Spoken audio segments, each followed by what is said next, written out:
Today we're going to be talking about the progressions of expressions and equations through 8th grade. In kindergarten through 5th grade, students should have learned about expressions and equations. They were introduced to the concept of a variable without even knowing it.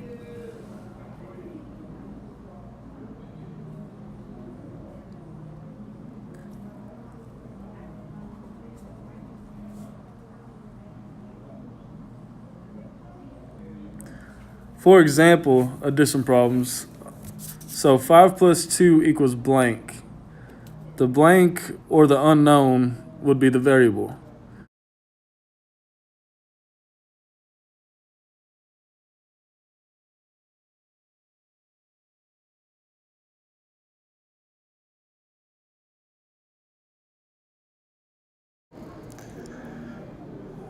In this equation, we're going to write 5 plus blank equals 7. As you can see, therefore, the blank would be the unknown variable.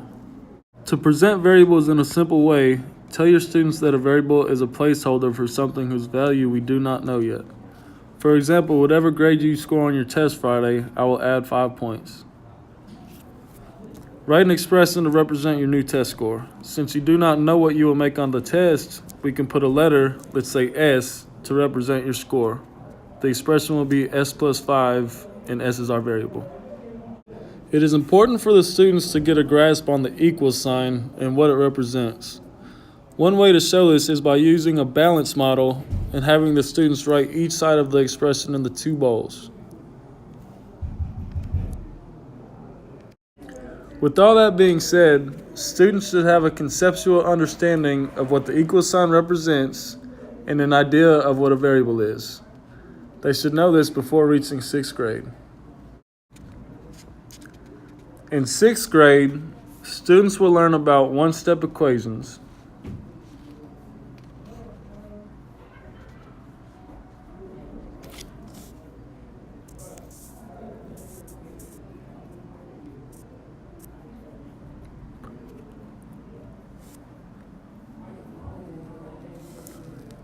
A great way to show students a one-step equation would simply be to use a word problem and have them create their own variable for the unknown. For example, if 5 ice cream cones equal $30, how much would 1 ice cream cone cost?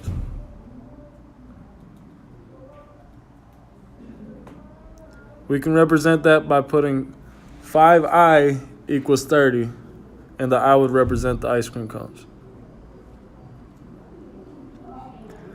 Students will then move on to equations with 2 variables. For example, put the letter C in to represent the cost of ice cream when I equals the number of ice cream cones.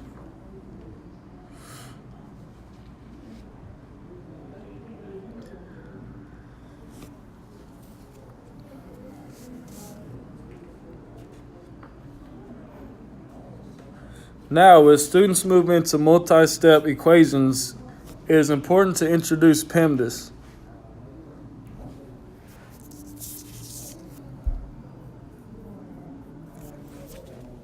While explaining PEMDAS, it's important to know that misconceptions such as the multiplication, division, and addition, subtraction may occur with your students. So it's good to show your students that the M and the D, multiplication and division, go together, and if they occur in the same equation, you want to make sure that they know to go from left to right, not just multiplication because it's the first letter in PEMDAS. This also occurs for addition and subtraction. You want to make sure that they know the same rule applies. You want to go from left to right and not just addition because it's the first letter. Also, as you can see, another way to represent this would be from going from top to bottom and putting the MD and AS on the same line. In this problem, a common mistake is to multiply the 3 and the 2, but they need to see that once they add in the parentheses, they are done with the parentheses. And therefore, they can rewrite this as 6 divided by 2 times 3. Since multiplication and division are equal in PEMDAS, this is why we can do 6 divided by 2 first, and then multiply the 3 at the end.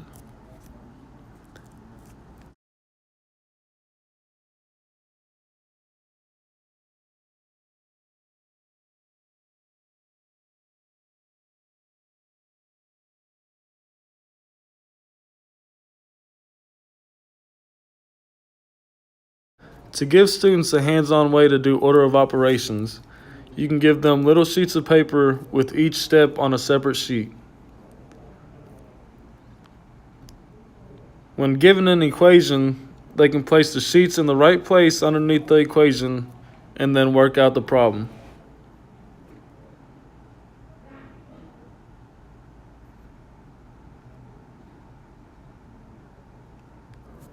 In this example, we would start by putting the addition, subtraction, the exponent, multiplication, division, then parentheses, and then another multiplication, division. Once you do that, the students will be able to use PEMDAS to work out the problem. As students move to 7th grade, they will take what they learned about solving equations and expand on it, incorporating negative numbers. A concept that students may struggle with is with multiplying and distributing negative numbers. One way we can explain this, for example, in this problem, is to say that the negative and the 2 are buddies. So wherever the 2 goes, the negative must go with.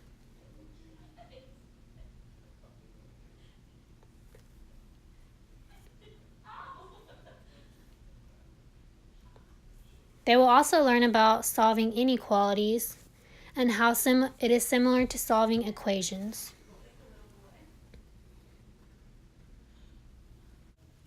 We can present them with a simple equation and ask them, what if we change the equal sign to a greater than sign? Well, the steps are still the same, so we're still going to isolate our variable and solve.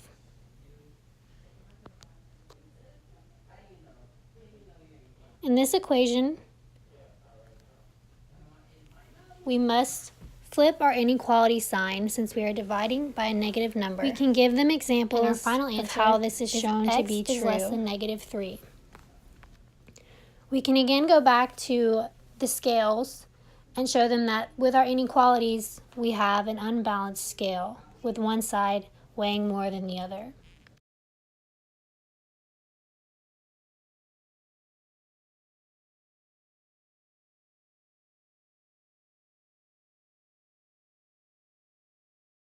A common source of confusion for students is this rule of flipping the inequality symbol. They may ask, why do we do that? And we can present them with a few simple inequality statements that prove it to be true. For example, 4 is greater than 3 is true. If we multiply both sides by 2, we get 8 is greater than 6, which is also true. But what if we have 4 is greater than 3 and we multiply by -2? Then we get -8 is greater than -6, which we know is not true. Also, if we have 4 is greater than 3,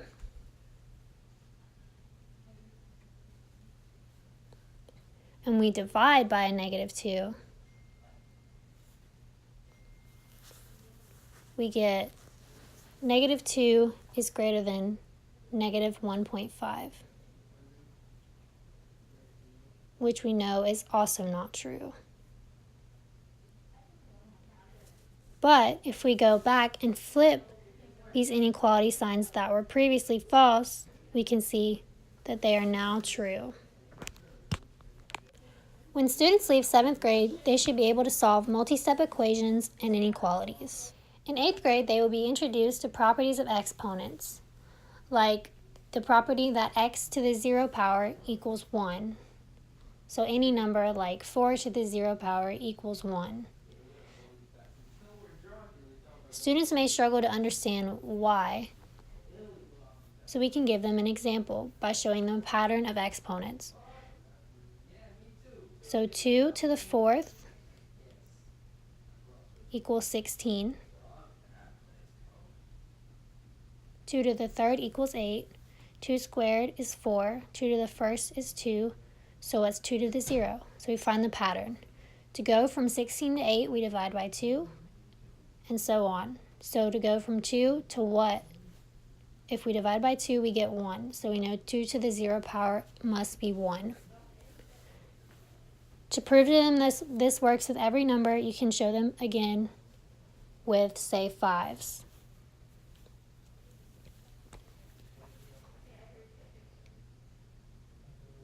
So 5 squared is 25. 5 to the first is 5.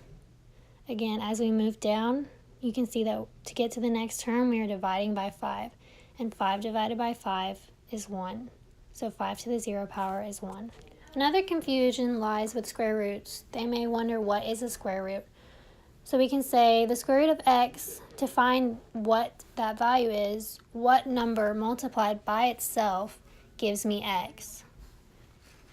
There are some confusing properties with this. So for example, the square root of 64 is positive 8. We can only say it's positive 8 because it has already given us the square root. We must assume that it's positive.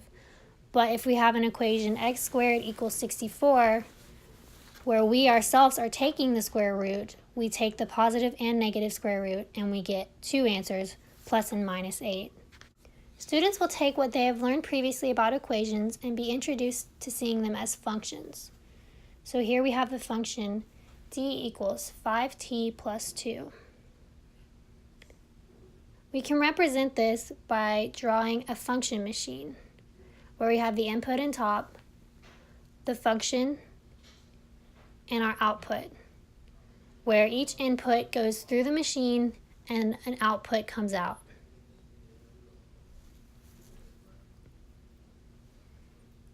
So we can draw a table of values for our function.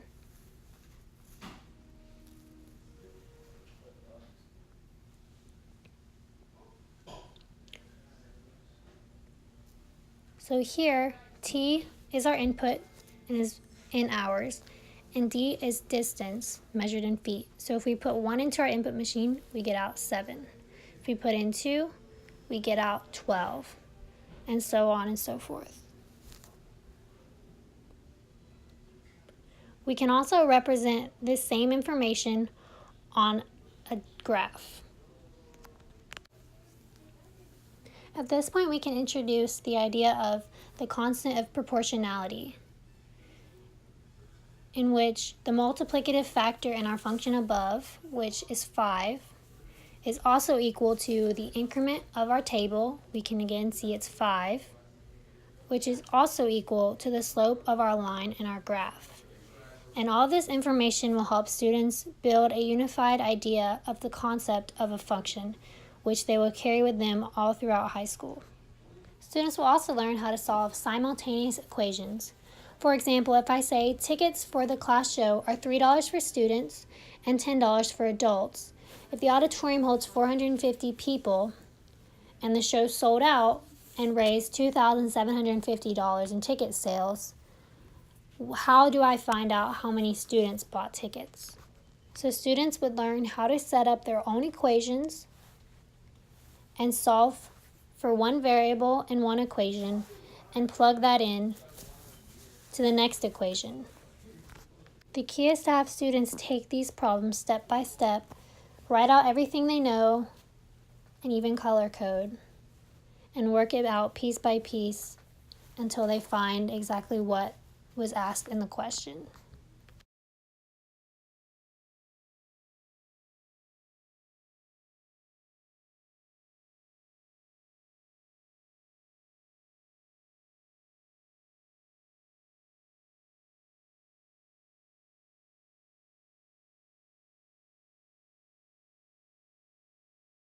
So we've just shown you the progression of expressions and equations throughout middle school.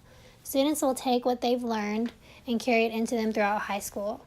When they leave 8th grade, they will have a firm understanding of how to solve multi-step equations and what a function is and how to use them.